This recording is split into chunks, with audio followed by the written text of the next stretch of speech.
Salam dostlar, kanalıma, videoma hoş gelmişsiniz. Bu videoda sizinle birlikte diğer videolarına esasen daha farklı bir video kontenti olacak.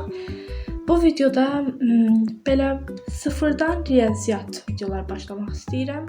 Yəni sizə necə başa salım? Yəni natural ədədlər bölməsindən başlayaraq belə riyaziyyatı sıfırdan öyrətməyə çalışacağam uşaqlara və belə özüm də təkrarlamış olacağam. Yəni sizə daha asan şəkildə riyaziyyatı göstərməyə çalışacağam. Onda, yəni mən də çox bilmirəm, yəni burada nəməli çıxarmasın. Belə videoların davamı üçün kanalıma abunə olmağı, videomu bəyənməyi unutmayın. Onda hazırsınızsa videomuza keçək. Dostlar, bugünkü mövzumuz natural ədədlərdir. Natural ədədlər saymaq üçün istifadə etdiyimiz ədədlərə deyilir. Natural ədədlər iki cür olur: tək ədədlər və cəm ədədlər.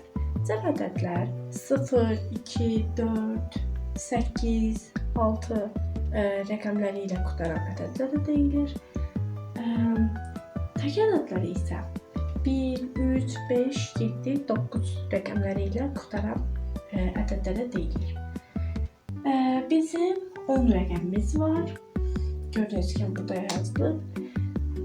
Bir rəqəmli 9 ədədimiz var. Bir rəqəmli 9 ədədimiz var. 2 rəqəmli isə 90 ədədimiz var. 3 rəqəmli isə 900 ədədimiz var. 4 rəqəmli isə belə artır. 4 rəqəmli də 9000, 5 rəqəmli də 90000 belə gedir. Mən bura daha çox yazmadım. Məktubda qoydum, siz başa düşərsiniz. Sonra, əgər bizə belə bir ifadə verilsə və üstünə xətt olsa, yəni bu verilməyib. Belə bir ifadə verilib, üstündə xətt qoyulub. Bu deməkdir ki, bu ifadənin açılışı. Burada A ədədimiz yüzlük, B ədədimiz onluq, C ədədimiz isə təklikdir.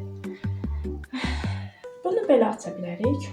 100A üstə gələk 10B üstə gələk C. Dostlar, təzə qaydalar yazıb gəldim. İndi bu qaydamızda deyilir ki, təklik, yəni tək ədəd toplayanda cəm ədəd alınır.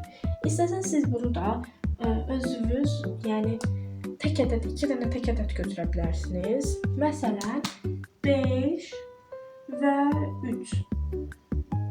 Bunları topladınız, neçə alındı? 8. 8 necə ədəddir? Cəm ədəddir. Yəni belə də deyə bilərsiniz,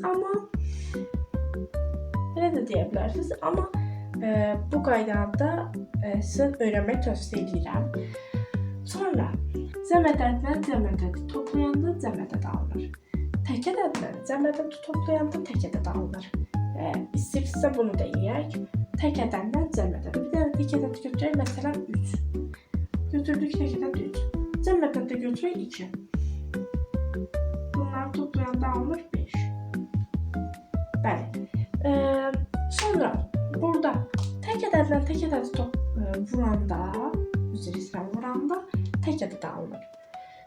Cəm ədədlə cəm ədədi vuranda cəm ədəd alınır. Yəni hər hansı bir cəm ədədi özünə vursaq və ya cəm ədədə vursaq, cəm ədəd alınacaq. Lakin cəm ədədlə tək ədədi bir-birinə vuranda cəm ədəd alınır. Siz istəsəz bu qaydanı öyrənməyib, yəni 2 dənə belə ədədlər götürüb də hesablaya bilərsiniz. Bilmirəm, sizə daha hansı rahat uyğundur, ona görə. Məsələn, sizə verirsə ki, tək ədədin kvadratı necə ədəddir? Tək ədəddir. Əgər sizə verilsə ki, qalıq verilib, bölən verilib, natamam qismətdə verilib. Bölünəni soruşursa bizdən, bölünəni tapmaq üçün böləni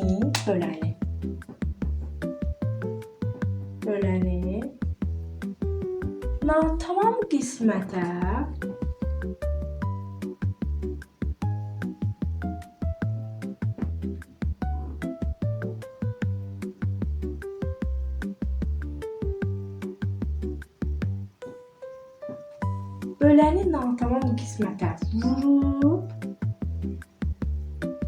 qalığı üzərinə gəlirik. Mən tələsik yazdım deyə belə oldu, sizə göstərmək üçün. Əgər təkrar edirəm, bizə bölünənin tapılması qaydasını soruşursa, bölünəni tapılmalıyıq. Bizə böləni verib, natamam qisməti verib. Qalığı da veribsə, yəni tapmaq üçün böləni natamam qismətə vurub, üzərinə qalığı gəlməliyik. Dostlar, məncə bugünlük bu qədər bəsdir.